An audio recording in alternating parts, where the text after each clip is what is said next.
Ya, selamat pagi. Saya ucapkan kepada pendengar setia program acara Through the Bible atau menelusuri Alkitab yang kita rencanakan dari Injil Matius sampai Kitab Wahyu, satu hari satu pasal dalam waktu 1 jam.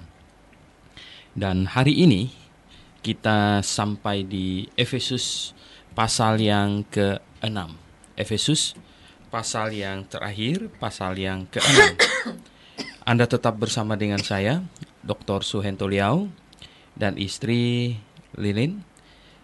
Kita akan bersama-sama membahas Efesus pasal 6. Kalau sudah siap, ya, mari kita berdoa terlebih dahulu. Bapa di sorga, mohon berkat-Mu, mohon kasih setia-Mu, mohon pimpinanmu agar kami dapat memakai akal budi yang Kau berikan pada kami untuk membaca firman-Mu, untuk merenungkannya, sehingga kami memahami akan kebenaran-Mu dan menjalankannya dalam hidup kami. Kami berdoa dalam nama Tuhan Yesus Kristus. Amin. Oke, karena hanya 24 ayat saja, jadi Lilin akan membacakannya keseluruhannya. Silakan. Demikian bunyi firman Tuhan, ayat 1. Hai anak-anak, taatilah orang tuamu di dalam Tuhan, karena haruslah demikian. Hormatilah ayahmu dan ibumu, ini adalah suatu perintah yang penting, seperti yang nyata dari janji ini, supaya kamu berbahagia dan panjang umurmu di bumi. Dan kamu, bapak-bapak, janganlah bangkitkan amarah di dalam hati anak-anakmu, tetapi didiklah mereka di dalam ajaran dan nasihat Tuhan. Hai hamba-hamba, taatilah Tuanmu yang di dunia dengan takut dan gentar, dan dengan tulus hati, sama seperti kamu taat kepada Kristus. Jangan hanya di hadapan mereka saja untuk menyenangkan hati orang, tetapi sebagai hamba-hamba Kristus yang dengan segenap hati melakukan kehendak Allah, dan yang dengan rela menjalankan pelayanannya seperti orang-orang yang melayani Tuhan dan bukan manusia. Kamu tahu bahwa setiap orang, baik hamba maupun orang merdeka, kalau ia telah berbuat sesuatu yang baik, ia akan menerima balasannya dari Tuhan. Dan kamu tuan-tuan, perbuatlah demikian juga terhadap mereka dan jauhkanlah ancaman. Ingatlah bahwa Tuhan mereka dan Tuhan kamu ada di surga, dan ia tidak memandang muka. Akhirnya, hendaklah kamu kuat di dalam Tuhan, di dalam kekuatan kuasa-Nya. Kenakanlah seluruh perlengkapan senjata Allah, supaya kamu dapat bertahan melawan tipu muslihat iblis. Karena perjuangan kita bukanlah melawan darah dan daging, tetapi melawan penguasa pemerintah-pemerintah, melawan penguasa-penguasa, melawan penghulu-penghulu dunia yang gelap ini, melawan roh-roh jahat di udara. Sebab itu ambillah seluruh perlengkapan senjata Allah, supaya kamu dapat mengadakan perlawanan pada hari yang jahat itu dan tetap berdiri. Sesudah kamu menyelesaikan segala sesuatu, jadi berdirilah tegap, berikat pinggangkan kebenaran dan berbaju jirakan keadilan. Kakimu berkasutkan kerelaan untuk memberitakan Injil damai sejahtera. Dalam segala keadaan pergunakanlah perisai iman. Sebab dengan perisai itu kamu akan dapat memadamkan semua panah api dari si jahat. Dan terimalah ketopong keselamatan dan pedang roh, yaitu firman Allah, dalam segala doa dan permohonan. Berdoalah setiap waktu di dalam roh dan berjaga-jagalah di dalam doamu itu dengan permohonan yang tak putus-putusnya untuk segala orang kudus, juga untuk aku, supaya kepadaku, jika aku membuka mulutku, dikaruniakan perkataan yang benar, agar dengan keberanian aku memberitakan rahasia Injil, yang kulayani sebagai utusan yang dipenjarakan. Berdoalah supaya dengan keberanian aku menyatakannya sebagaimana seharusnya aku berbicara, supaya kamu juga mengetahui keadaan dan hal ilwalku. Maka Titikus saudara kita yang kekasih dan pelayan yang setia di dalam Tuhan akan memberitahukan semuanya kepada kamu. Dengan maksud inilah ia kusuruh kepadamu, yaitu supaya kamu tahu hal ilwal kami dan supaya ia menghibur hatimu. Damai sejahtera dan kasih dengan iman dari Kristus, dengan iman dari Allah, Bapa dan dari Tuhan Yesus Kristus menyertai sekalian saudara. Kasih karunia menyertai semua orang yang mengasihi Tuhan kita Yesus Kristus dengan kasih yang tidak binasa.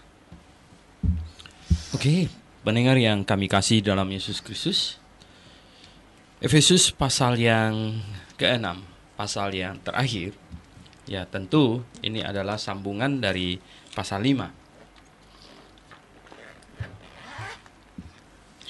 Pasal 5, mulai dari ayat 22, Paulus menyinggung masalah rumah tangga.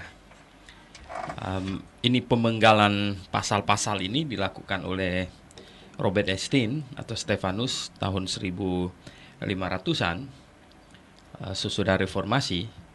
Jadi ya pemenggalannya mestinya ini pasal 22 pasal 5 itu satu grup dengan pasal 6 ayat 1 hingga 9, yaitu mengenai masalah keluarga dan masalah karyawan sebenarnya. Karena di pasal 5 ayat 22 sampai dengan ayat 33 itu berbicara tentang hubungan suami istri. Bahwa istri harus tunduk kepada suami dan suami mengasihi istri. Ini aturan selagi masih ada masalah suami istri, selagi masih ada yang namanya suami istri di muka bumi ini. Itu harus berlaku, hai istri, tunduklah kepada suamimu dan suami mengasihi istri. Ada teolog yang menafsirkan ini, katanya ini adalah pengaruh ini tradisi orang Yahudi. Ya, ini masalah. Ketika Allah menciptakan manusia itu laki-laki dan perempuan dan menikahkan mereka menjadi suami istri, dan berlakulah ketetapan ini, yaitu istri harus tunduk kepada suami, suami mengasihi istri. Wanita tidak perlu merasa dirinya itu sepertinya diabaikan oleh Tuhan, tidak. Ya, Tuhan memerintahkan laki-laki untuk mengasihinya. Ya. Jadi betapa Tuhan sayang kepada wanita, di mana Tuhan memerintahkan laki-laki untuk mengasihi wanita. Jadi ini harus dilihat sebagai sesuatu yang positif. Dan hukum yang bersamaan dengan ini, artinya yang harmonis dengan ini, itu adalah bahwa wanita tidak berkhotbah di dalam kebaktian umum di gereja dan tidak menjadi gembala. Ya, karena akan bertentangan jikalau di rumah mereka harus tunduk kepada suami, masakan sampai di gereja dalam kebaktian lalu mereka mengkhotbahi suaminya dan suami-suami orang lain gitu ya. Dan ya itu akan bertentangan sekali gitu. Dan kita tahu bahwa gereja yang benar ya tidak melakukan itu, kecuali gereja yang sudah liberal dan atau gereja yang pemimpinnya tidak mau atau anggota jemaatnya bahkan ya tidak mau mentaati ketetapan firman Tuhan. Nah, kita lihat ya di pasal 6 ini Rasul Paulus menyinggung hal yang satu paket sebenarnya. Di sini kalau sudah mengatur masalah suami istri, sekarang mengatur masalah anak dan orang tua ya. Hai anak-anak, katanya, taatilah orang tuamu di dalam Tuhan, karena haruslah demikian. Ya, anak-anak harus taat kepada orang tua ya, karena orang tua mengasihi anak. Orang tua tidak perlu lagi diperintahkan untuk mengasihi anaknya, ya karena itu sudah merupakan naluri. Ya. Naluri orang tua mengasihi anak itu naluri, kecuali yang terjadi penyimpangan, ya ada sakit jiwa gitu ya atau dan lain sebagainya. Karena orang tua mengasihi anak itu sudah merupakan sifat kemanusiaan, ya.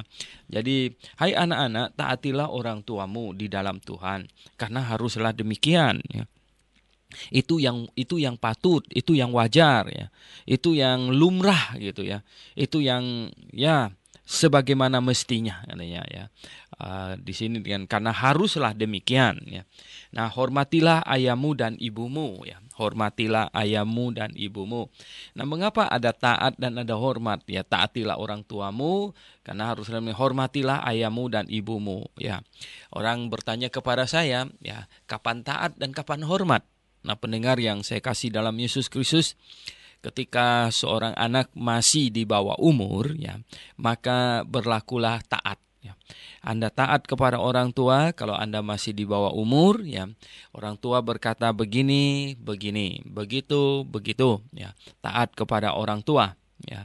Dan setelah seorang menjadi dewasa, ya, apalagi ya toh setelah berumur ya, kalau di Indonesia ini di atas 17 tahun, kalau di Amerika itu 18 tahun dianggap dewasa, dianggap sudah bertanggung jawab di depan hukum gitu ya.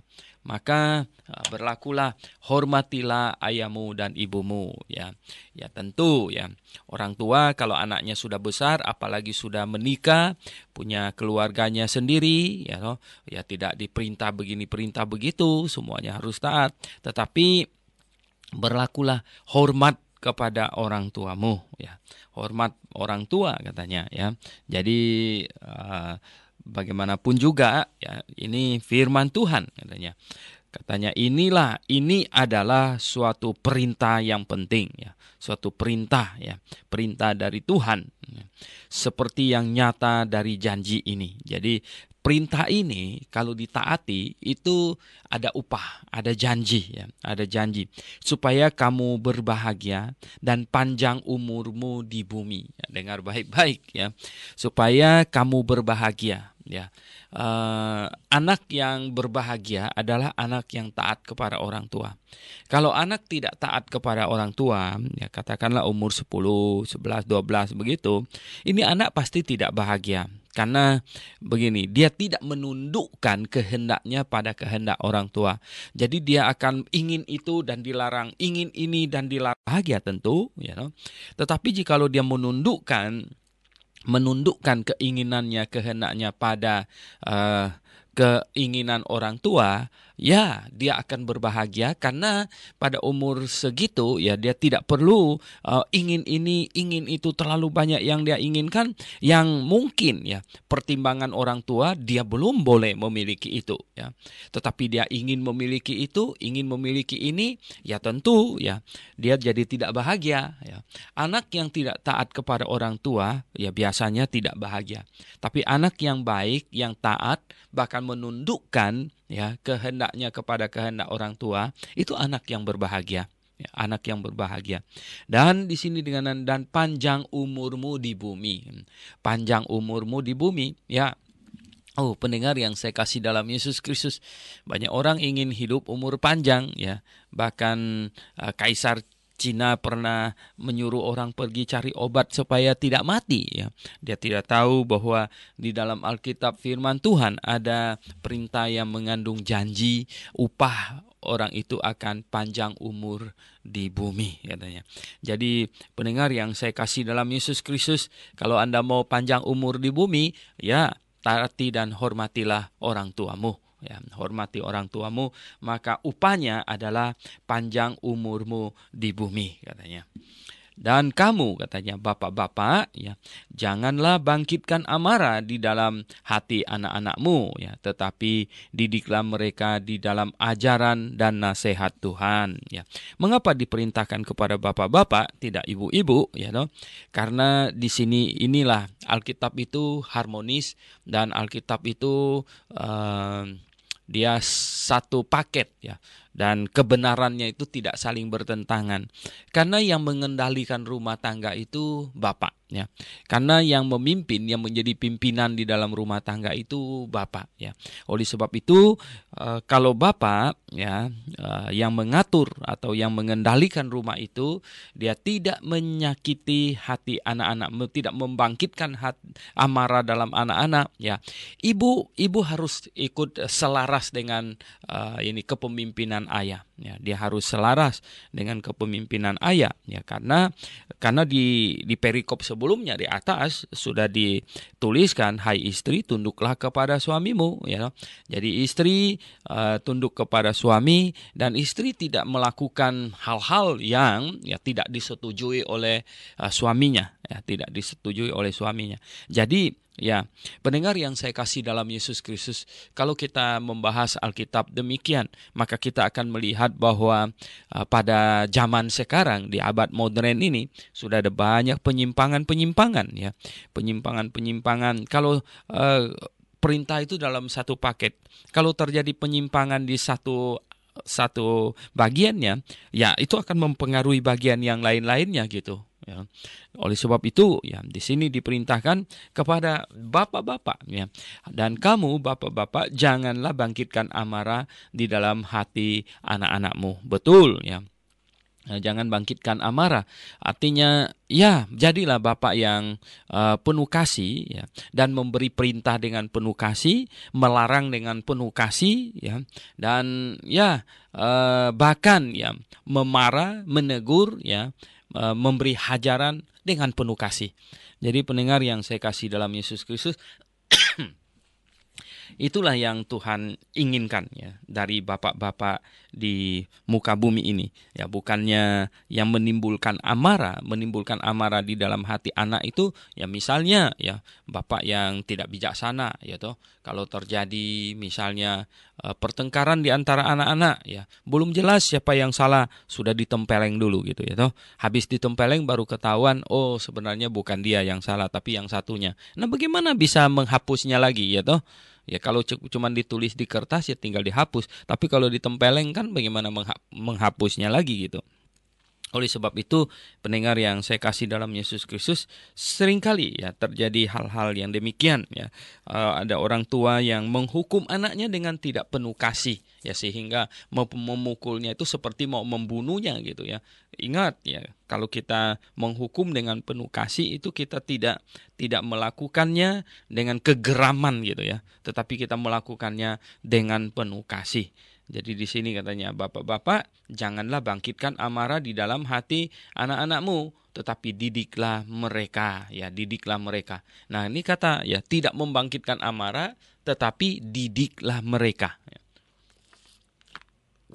Ya, mendidik mereka. Ya, jadi bagaimana mendidik mereka dengan tidak membangkitkan amarah?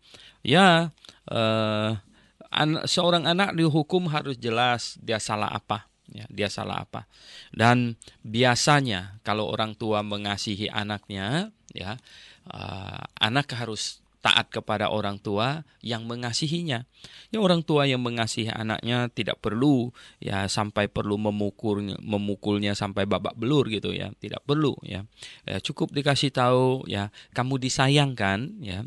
Nah, kalau tahu disayang maka ya taatlah ya, dengarlah karena kamu disayang, you know? Jadi tundukkanlah mereka dengan kasih kita. Katanya di sini ya. Jadi anak-anak ya didiklah mereka perlu dididik ya. Ya kalau mereka menyimpang dari yang sepatutnya ya memang perlu ditegur ya. Mungkin lebih keras dari ditegur ya, perlu didisiplinkan ya, dihukum ya.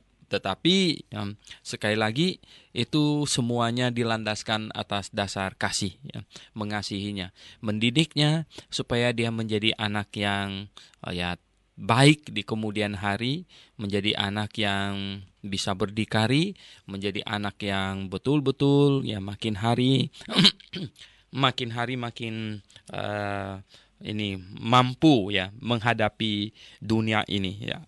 Itu orang tua bertanggung jawab untuk mendidik mereka, mendidik anaknya. Banyak orang ya pintar melahirkan anak tetapi tidak bisa mendidik anaknya. Bahkan ada banyak anak hamba Tuhan memalukan. Padahal ya di dalam 1 Timotius ya, kalau seorang hamba Tuhan, kalau anaknya itu tidak mempunyai kesaksian yang baik ya, orang tuanya tidak patut ya, tidak layak menjadi gembala ya, tidak patut melayani Tuhan ya. Jadi pendengar yang saya kasih dalam Yesus Kristus, di dalam Alkitab itu ada hanya ada dua, yaitu istri dan anak, ya, yang mempengaruhi pelayanan seseorang, ya. Kalau istrinya tidak beres, ya, maka suaminya dituntut tanggung jawabnya. Kalau anaknya tidak beres, maka bapaknya dituntut tanggung jawabnya. Jadi seseorang tidak boleh dinilai atau dihakimi pelayanannya ya karena katakanlah omnya itu pemabuk, gitu, karena tantenya itu penjudi, itu enggak, itu enggak ada hubungan, ya. Tetapi yang ada hubungan itu adalah istri dan anak-anaknya, gitu. Jadi pendengar yang saya kasih dalam Tuhan, oleh sebab itu hamba Tuhan betapa perlunya itu mendisiplinkan anak-anaknya. Tentu didisiplinkan dengan penuh kasih dan buahnya bisa dilihat, ya. Hamba Tuhan yang mengasuh anaknya dengan baik, ya, mendidik mereka, hasilnya akan terlihat dengan baik, ya. Mereka akan terpanggil juga untuk melayani Tuhan, ya, karena melihat contoh yang baik, gitu. Oke, pendengar yang saya kasih dalam Tuhan, kemudian ayat 5 dikatakan, hai hamba haftilah Tuhanmu. Kalau di sini zaman ini tidak ada hamba, ini karyawan-karyawan, gitu, ya. Taatilah Tuhanmu yang di dunia dengan takut dan gentar, ya, dan dengan tulus hati, sama seperti kamu taat kepada Kristus, gitu. Jadi taat, ya, sebagai seorang karyawan. Kalau nggak mau taat lagi, ya keluar aja, gitu, gitu. Nah, jangan hanya di hadapan mereka saja untuk menyenangkan hati orang. Jadi jangan munafik, gitu, ya. Taat di depan, baru dia balik belakang saja sudah mencibirnya atau bagaimana. Tetapi sebagai hamba-hamba Kristus yang dengan segenap hati melakukan kehendak Allah. Jadi, ya, taat kepada Tuhan seperti, ya, kepada Kristus, dan yang dengan rela menjalankan pelayanannya seperti orang-orang yang melayani Tuhan dan bukan manusia. Nah, kalau Anda menjadi karyawan, Anda menjadi bawahan, ya, usahakan dirimu taat dengan tulus, ya, supaya hati nurani kita bersih. Jadi jangan munafik, jangan hanya di mukanya saja, gitu, ya, tetapi dengan tulus hati, gitu. Nah, kamu tahu katanya bahwa setiap orang, baik hamba maupun orang-orang merdeka, kalau ia telah berbuat sesuatu yang baik, ia akan menerima balasannya dari Tuhan. Tentu ini dalam lingkup, ya, sama-sama, baik karyawan atau hamba itu juga di dalam Tuhan, tuannya di dalam Tuhan, ya toh. Nah, tetapi kalau ya tidak di dalam Tuhan, ya itu bukan menerima balasannya dari Tuhan secara negatif, ya, secara negatif. Dan katanya, kamu tuan-tuan perbuatlah demikian juga terhadap mereka yang dan jauhkanlah ancaman, ya. Jadi jangan ngancam-ngancamnya sedikit-sedikit, ya, pecat kamu, ya, gitu, ya. Jangan begitu, ya. Kok orang jadi bekerjanya tidak tenang, ya kan, mau dipecat melulu, gitu, no? Nah, janganlah katanya ini, ya, jangan mengancam, ya, jauhkanlah ancaman. Ingatlah bahwa Tuhan mereka dan Tuhan kamu ada di sorga dan ia tidak memandang muka. Jadi Tuhan sama-sama sudah percaya Tuhan, ya, biar hamba, biar Tuhan, ya, sama-sama nanti akan menghadap Tuhan, ya, sama-sama nanti akan mempertanggungjawabkan, ya, hidup kita dan semua yang kita perbuat di hadapan Tuhan.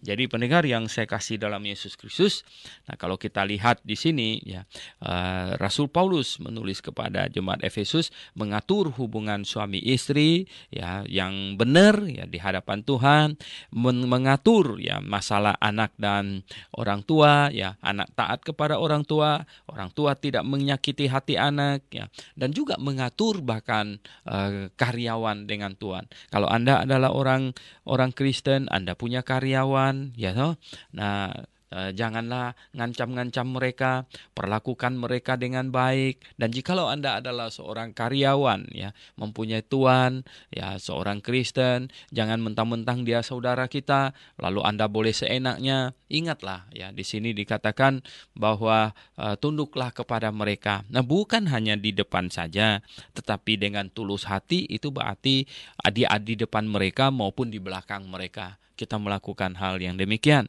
Nah, ini satu keadaan, ya, keadaan society, keadaan masyarakat yang baik yang Tuhan ingin ya di muka bumi ini. Jadi ada keluarga yang baik dan ada hubungan pekerja dengan tuan yang baik, maka segalanya akan berjalan dengan sebaik mungkin.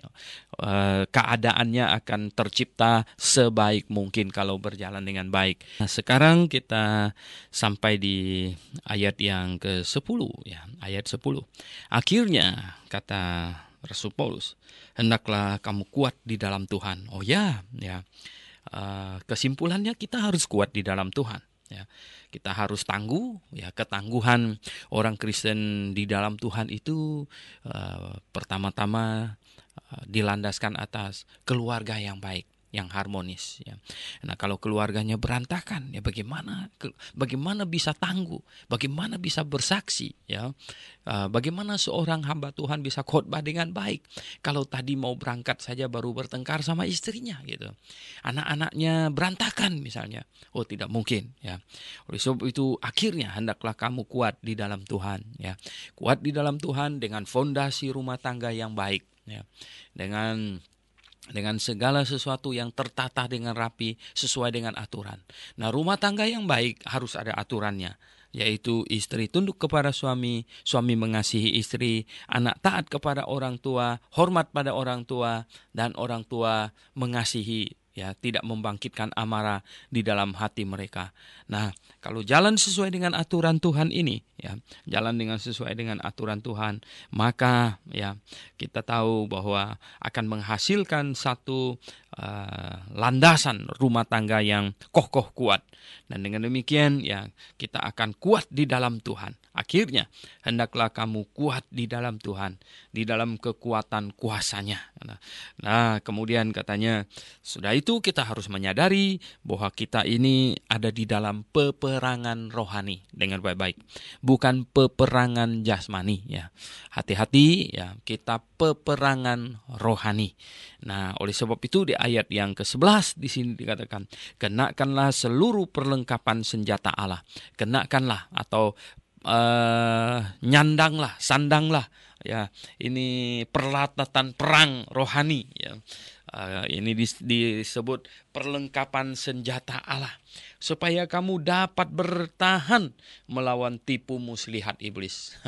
Dapat bertahan melawan tipu muslihat iblis. Ingat, iblis itu tidak datang terang-terangan, ya. Iblis itu datang dengan tipu muslihat, ya. Iblis itu pintar menipu. Yang namanya tipu muslihat, ya, itu adalah memperdaya orangnya bingung, ya toh. Akhirnya loh kok ya enggak kok ketipu gitu loh.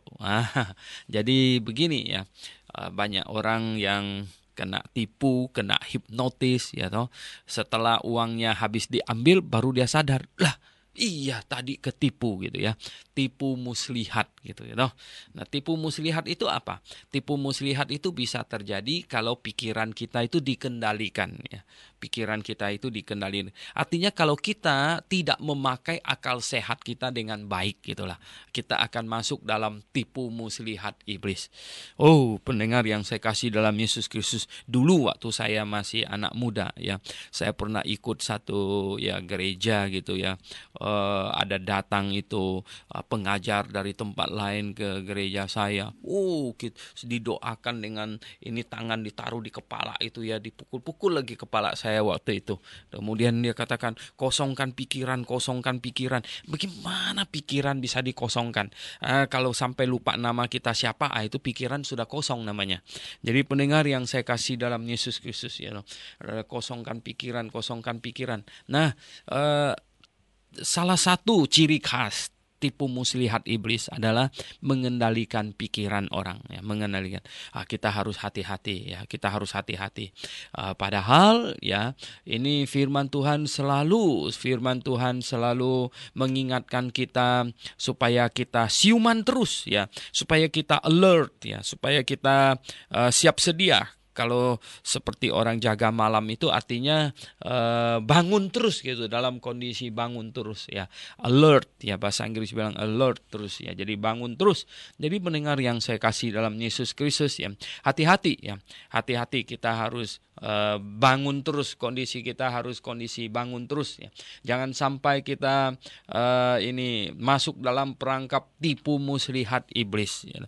Nah, oleh sebab itu saya selalu berkata kepada pendengar sekalian ya, bahwa pengajaran yang benar yang dari Tuhan ya adalah yang sesuai dengan Alkitab, ada landasan ayat Alkitabnya, plus ya tidak bertentangan dengan akal sehat ya.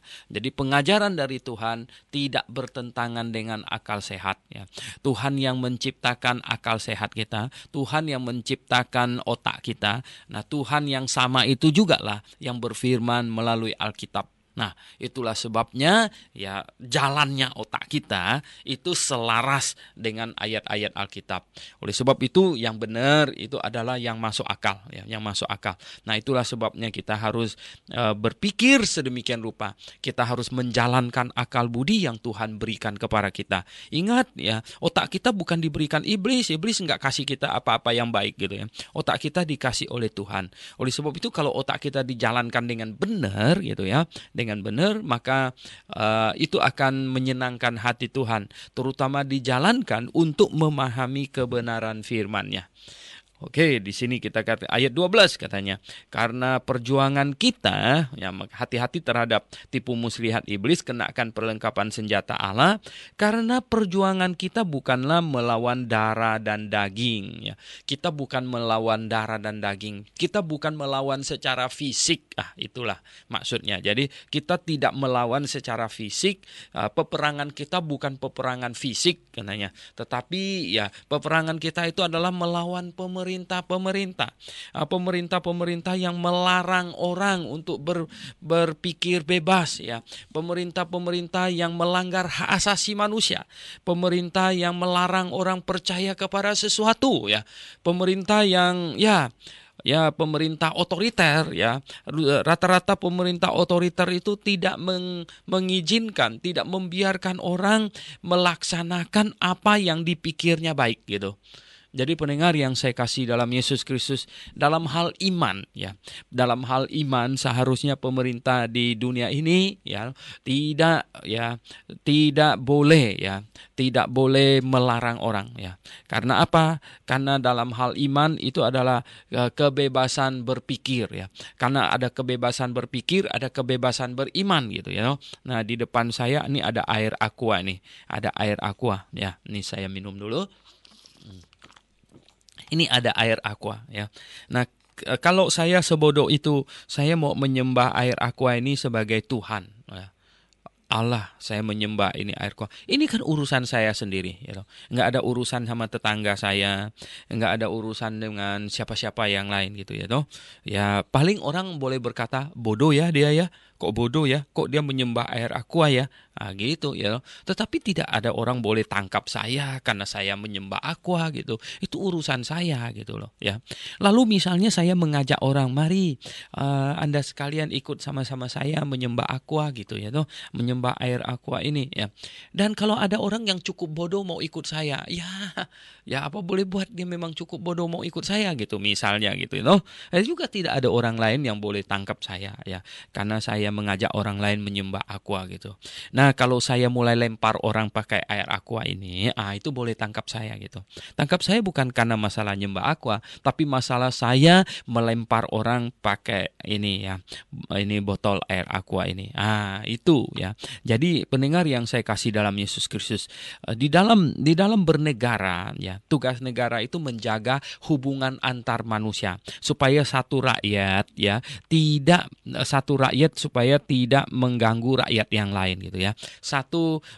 Masyarakat tidak mengganggu masyarakat yang lain ya. Kalau ada orang tengah malam masih nyalakan itu tip dengan kenceng ya toh. Ya pernah itu ya toh. Joget di jalanan, nyanyi itu pakai nyanyi pakai tip kenceng-kenceng. Ya orang lain di situ mau marah, mereka malah galakkan dia gitu ya toh, mau pukul orang gitu. Nah, macam begini ya. Nah, kalau kita ini ya ada ada pernah itu ya, itu bengkel di dekat rumah saya itu, bayangkan, saking dia mau irit ya, dia siang hari dia mau memperbaiki pagarnya, itu bengkel itu ya. Dia mau perbaiki pagarnya. Dia bukan melakukannya siang hari, karena siang hari dia mau cari duit, jadi bengkelnya nggak mau tutup, dan dia lakukannya malam hari loh. Dia lakukannya mulai dari jam 9 malam sampai jam 5 pagi gitu ya. Dia pikir tetangga semuanya nggak usah tidur gitu loh. Ini hanya bisa terjadi di Indonesia ini. Saya bingung ya toh. Apa saya mesti keluar ya toh. Saya semalaman nggak bisa tidur ya. Apa saya mesti keluar itu tegur sama tukangnya. Kan kita berurusan dengan tukang nanti jadi berabe ya enggak. Nah, pendengar yang saya kasih dalam Yesus Kristus ya. Ada lagi ya toh, kalau kita piara anjing atau apa segala macam itu, kita harus pastikan anjing kita itu bukannya diikat lalu dia nangis semalaman gitu, lalu tetangga nggak bisa tidur gitu. Nah, pendengar yang saya kasih dalam Yesus Kristus ya.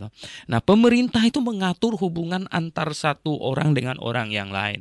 Jangan mengatur antar manusia dengan Tuhannya gitu. Ya, kalau kita mau menyembah Tuhan dengan prinsip kita, kepercayaan kita sendiri, itu adalah hak asasi manusia. Nah, tetapi hubungan antar manusia dengan yang lain, kita boleh ada hak asasi, tetapi jangan sampai mengganggu orang lain gitu ya.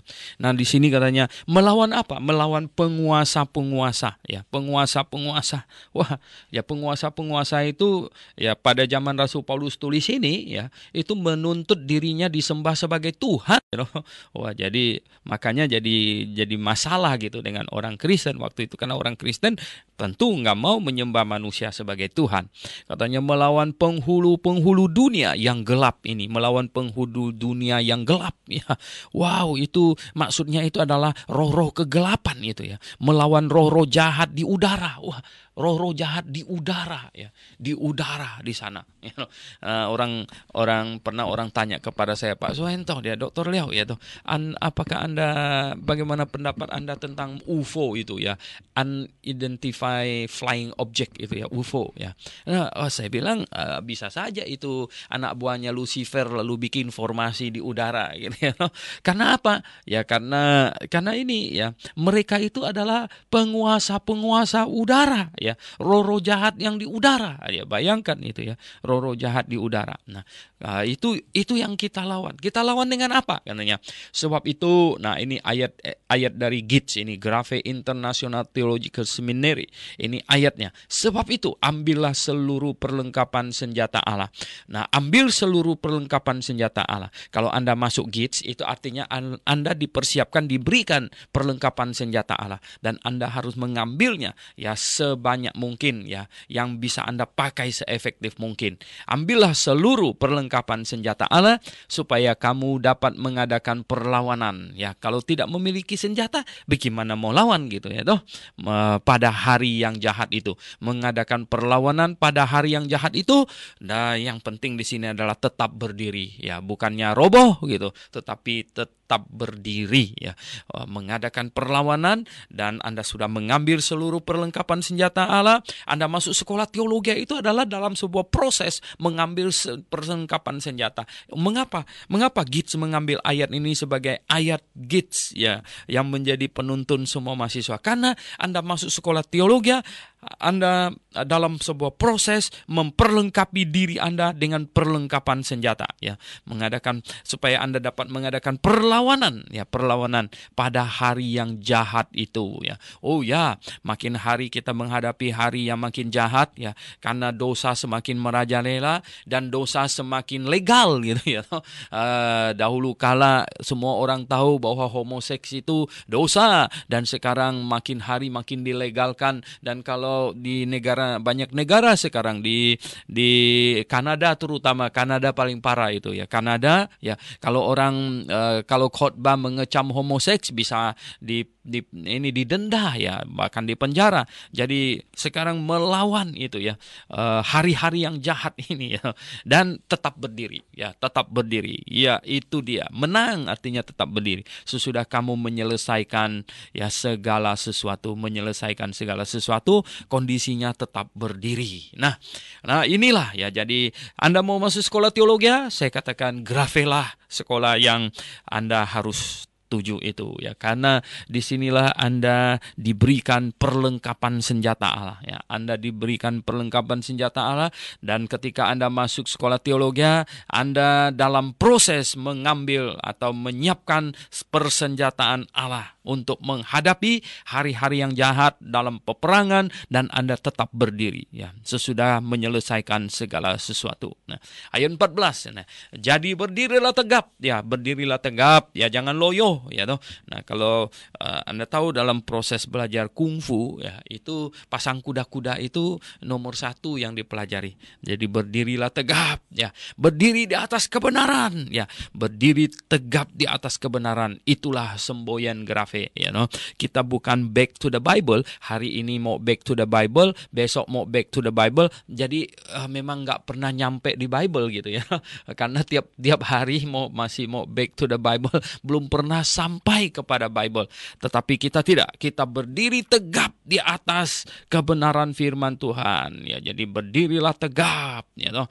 Jangan loyo-loyo ya, jangan ini sempoyongan gitu. Tetapi berdirilah tegap ya toh. Itulah sebabnya kita berdiri tegap di atas kebenaran, dan kita kumandangkan kebenaran-kebenaran yang sesuai dengan Alkitab ya. Oh, ada orang yang marah, tersinggung segala macam, minta maaf ya toh, karena ini kebenaran. Kami berdiri tegap di atas kebenaran. Nah, kemudian ada dikatakan berdiri, berikat pinggangkan kebenaran, berikat pinggangkan kebenaran ya toh. Jadi badan kita itu dibungkus oleh kebenaran. Ikat pinggang itu kan melilit kita seluruh badan ya toh, seluruhnya. Nah, berikat pinggangkan kebenaran. Jadi kebenaran ini ikat pinggang ya, ikat pinggang dililit ya. Jadi kita dililit oleh kebenaran. Nah, pendengar yang saya kasih dalam Yesus Kristus, dalam sekolah teologi ya, GITS ini ya, Grafe International Theological Seminary, Anda disiapkan bagi Anda ini ikat pinggang kebenaran. Jadi supaya Anda dibungkus oleh kebenaran. Oleh sebab itulah ya, Anda dililit oleh kebenaran. Oleh sebab itulah maka ya, Anda diberikan pengajaran supaya di seluruh badan Anda dililit oleh kebenaran ya. Jadi berikat pinggangkan kebenaran ya. Jadi betul ya, Anda harus memiliki kebenaran, Anda harus mengerti doktrin dengan baik, barulah Anda bisa berperang secara rohani. Berbaju jirakan keadilan. Baju jira itu kalau zaman dulu itu baju jira. Kalau sekarang itu rompi anti peluru gitulah ya. Itu berbaju jirakan keadilan ya. Jadi untuk memiliki karakter yang adil ya. Tentu bukan masalah keadilan saja, tetapi semua karakter yang kudus ya. Kita harus miliki karakter yang kudus ya toh. Seorang pelayan Tuhan ya, seorang murid Tuhan ya, harus memiliki karakter yang kudus ya, untuk ini ya, untuk bertahan. Kalau Anda tidak memiliki karakter yang kudus, Anda akan ditembak oleh iblis dan Anda akan tembus ya ke ini dada Anda. Oleh sebab itu berbaju jirakan keadilan ya. Kemudian kakimu ya berkasut kerelaan untuk memberitakan Injil damai sejahtera. Jadi sepatu yang dipakai ini adalah sepatu yang mereknya kerelaan memberitakan Injil ya. Jadi setelah pakai sepatu ini ya, Anda akan makin giat memberitakan Injil ya. Nah, sepatu ini artinya sesuatu yang dipakai untuk jalan ke sana kemari ya toh. Anda harus giat memberitakan Injil, memakai sepatu rela pemberitaan Injil ya, memakai sepatu yang membuat kita giat memberitakan Injil. Oh, pendengar yang saya kasih dalam Yesus Kristus. Nah, kita lihat ya, dikasih apa ya? Ini ya, mempersiapkan senjata apa? Ikat pinggangnya ya. Nomor 1, berdiri tegap dulu. Berdiri tegap di atas kebenaran. Kemudian berikat pinggangkan kebenaran ya. Berikat pinggangkan kebenaran. Berbaju jirakan keadilan. Berbaju jirakan keadilan. Kemudian kakinya ya mengenakan kasut ya, yang kerelaan memberitakan Injil damai sejahtera. Jadi giat memberitakan Injil. Nah, memakai sepatu giat jalan ke sana kemari, memberitakan Injil, pergi ke sana, pergi kemari, ya, memberitakan Injil. Katanya di sini ayat 16, ya, dalam segala keadaan pergunakanlah perisai iman. Dalam segala keadaan pergunakanlah perisai iman, yaitu perisai, ya, lembing, ya apa, ini menangkis dengan perisai iman. Pendengar yang saya kasih dalam Yesus Kristus, di akhir zaman ini serangan luar biasa. Ya, serangan luar biasa. Katanya ini Da Vinci Code, ya, Maria, Tuhan Yesus menikah dengan Maria. Ada buku yang kata Tuhan Yesus pergi ke India. Ada sekarang ada heboh-heboh lagi ditemukan kubur Yesus segala macam. Semuanya itu kita harus tangkis dengan perisai iman. Mengapa? Ya, Tuhan Yesus sudah memilih 12 orang murid yang mengikuti dia, ya, yang menyaksikan semua yang dia perbuat, menyaksikan semua yang dia lakukan sampai dia mati, dia bangkit bertemu dengan mereka, dan mereka menyaksikan dia kembali naik ke sorga di depan mata mereka. Jadi Yesus Kristus bukan hilang tanpa jejak, nggak tahu di mana. Mereka menyaksikan dia naik ke sorga, ya, di depan mata mereka dia naik ke sorga. Sehingga, ya, murid-murid itu adalah saksi, dan mereka menuliskan 4 Injil, ya, mereka menuliskan 4 Injil, dan kesaksian mereka inilah yang harus kita percaya. Yang lain jangan dipercaya, ya. Itu ocehan si Don Brown itu jangan dipercaya. Bodoh sekali kita percaya sama mereka, ya. Ditemukan kubur Yesus, katanya keluarga Yesus. Nah, zaman itu banyak orang yang namanya Yesus, ya. Banyak orang yang namanya Yusuf, banyak orang yang namanya Yakobus, banyak sekali, ya.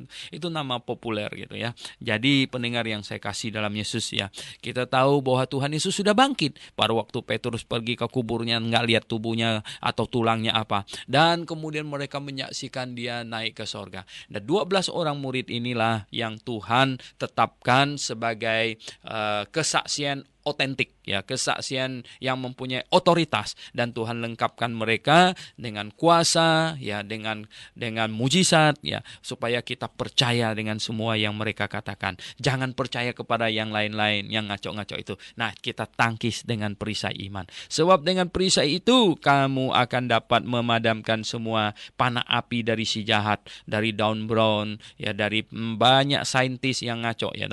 Dan terimalah ketopong keselamatan dan pedang roh, yaitu firman Tuhan. Nah, ketopong keselamatan itu helm keselamatan, ya. Kalau Anda belum selamat, belum punya helm, ya. Kalau Anda sudah bertobat dan percaya kepada Tuhan Yesus, Anda sudah punya helm keselamatan, ya.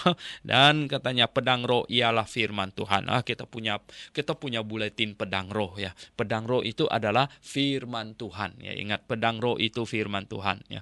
Itu dipakai untuk ini menusuk, ya. Firman Tuhan itu menusuk, ya, bukan saya yang menusuk, firman Tuhannya yang menusuk, gitu. Oke, pendengar yang saya kasih dalam Tuhan, ayat 18, dalam segala doa dan permohonan berdoalah setiap waktu di dalam roh. Kalau berdoa dengan suara setiap waktu, komat kamit, nanti orang sangka kita sakit jiwa, gitu, ya. Tetapi berdoa di dalam roh artinya dengan hati kita, dan berjaga-jagalah di dalam doamu itu dengan permohonan, ya, permohonan yang tak putus-putusnya. Kita bisa berdoa setiap saat kita lihat apa, kita di dalam hati kita berdoa, sehingga tak putus-putusnya, ya. Untuk segala orang kudus, berdoa untuk sama-sama saudara kita seiman, ya. Orang kudus itu artinya orang yang sudah bertobat dan percaya kepada Tuhan Yesus. Nah, juga untuk aku, kata Rasul Paulus, supaya kepadaku jika aku membuka mulutku dikaruniakan perkataan yang benar, ya. Jadi berdoa untuk Rasul Paulus supaya setiap kali dia ngomong, ya, perkataan yang benar keluar dari mulutnya. Dan pendengar sekalian, silakan berdoa untuk saya juga supaya tetap, ya, memberitakan Injil dengan tegas, dan semua setiap kali membuka mulut, ya, itu menyampaikan kebenaran, ya. Dan kita lihat di sini, ya, juga untuk aku, supaya kepadaku jika aku membuka mulutku dikaruniakan perkataan yang benar, agar dengan keberanian aku memberitakan rahasia Injil. Dengan keberanian aku memberitakan rahasia Injil yang kulayani sebagai utusan yang dipenjarakan. Rasul Paulus tulis ini lagi sedang dipenjara, ya. Berdoalah supaya dengan keberanian aku menyatakannya sebagaimana seharusnya aku berbicara. Ya, berdoalah supaya pelayan-pelayan Tuhan ya berani memberitakan Injil dengan tegas, ya, tanpa kompromi sedikit pun. Nah, ini penting sekali, ya. Kita perlu doakan itu, memperoleh perlengkapan senjata Allah untuk diri kita pakai, dan kita berdoa untuk sama-sama pasukan gitu, ya toh. Berdoa supaya kita semua ya satu dengan yang lain terjalin dengan baik gitu di dalam doa. Ayat 21 sampai 24, supaya kamu juga mengetahui keadaan dan hak hal ikhwalku, ya. Maka Tikhikus lah yang membawa surat ini, ya. Saudara kita yang kekasih dan pelayan yang setia di dalam Tuhan akan memberitahukan semuanya kepada kamu. Rasul Paulus bilang, nanti Tikhikus yang bawa surat ini, kalau kalian mau tanya segala sesuatu tentang keadaan saya di penjara, ya toh, makan apa enggak dan lain sebagainya, Tikhikus bisa kasih tahu, ya toh, kasih tahu kalian. Dia datang, dia menjelaskan kepada kalian segala sesuatu hal ihwal tentang aku di sini.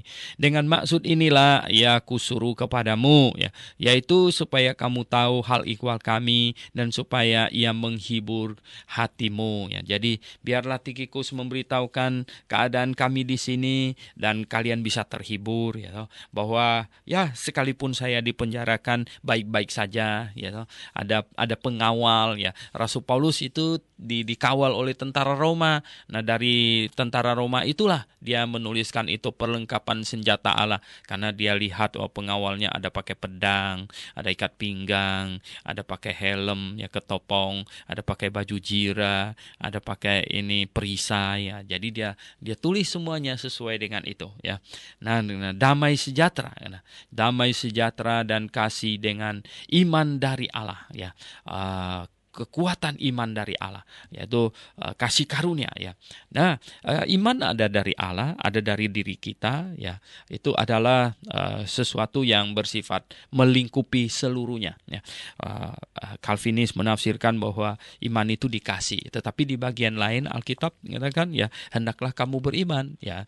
Ya, iman timbul dari pendengaran. Jadi ada iman dari diri kita, ada iman yang kasih karunia Tuhan berikan, ya. Tuhan tambahkan, ya. Tuhan tambahkan iman kepada kita. Dan katanya, Bapa dari Tuhan Yesus Kristus menyertai kalian saudara, menyertai kamu semuanya, ya. Nah, inilah kepedulian Rasul Paulus, ya. Salam adalah hal yang sangat indah, ya. Kasih karunia menyertai semua orang yang mengasihi Tuhan kita Yesus Kristus dengan kasih yang tidak binasa. Oh, pendengar yang saya kasih dalam Yesus Kristus, kasih yang tidak binasa, kasih dari Tuhan, kasih yang kekal, kasih yang abadi, kasih yang murni, ya. Kasih yang menyejukkan hati, kasih yang kita semua rindukan. Dan biarlah kita saling mengasihi satu dengan yang lain dengan kasih yang sungguh, kasih di dalam kebenaran, doktrin yang benar, ya. Ada kerinduan untuk mengerti Alkitab, mematuhi Alkitab. Boleh diskusi, oh iya. Ada pertentangan, ada perbedaan, bisa jadi. Tetapi orang yang sungguh mengasihi Tuhan, ya, tidak marah, ya, tidak jadi apalagi benci, tetapi kita bergiat, ya. Kita bergiat mencari kebenaran yang di dalam Alkitab. Oke, pendengar yang saya kasih dalam Tuhan, sampai di sini pembahasan kita. Mari kita berdoa terlebih dahulu. Bapa di sorga, terima kasih untuk firman-Mu.